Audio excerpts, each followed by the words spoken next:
Ja, i det her klip vil jeg vise, hvordan man laver en rose. De fleste, de vil måske starte udefra, eller fra siden, og så arbejde sig indad.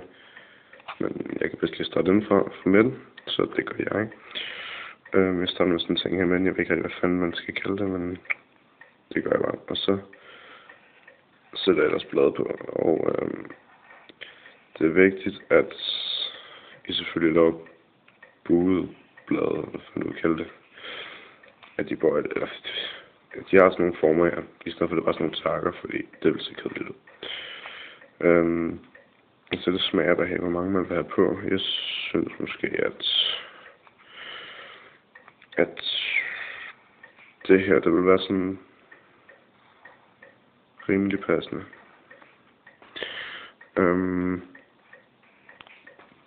Ja, og så hvis man vælger farven, det der selvfølgelig skal være rødt, eller hvad farve man nu vil have, så laver nogle grønne-agtige blade, stilke eller noget, der går ud der.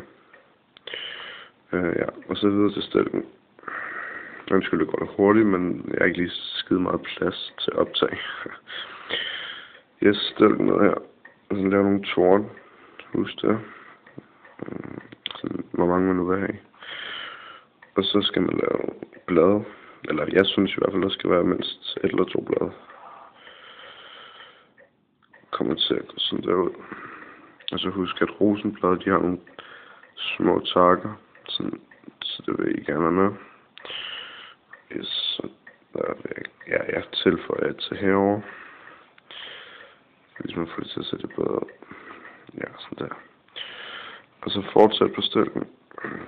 Husk tårnene sådan rundt omkring.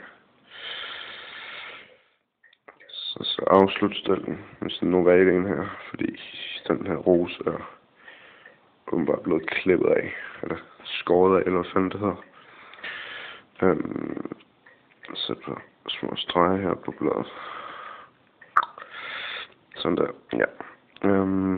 Der har jeg sådan en rose. Jeg ved ikke, om man vil farvelægge den. Det vil jeg måske personligt gøre, fordi jeg elsker farver. Men ellers kan man også bare lægge noget skyg med blyanten. Eller hvad man nu bruger. Tusblyant. Sådan hele vejen op.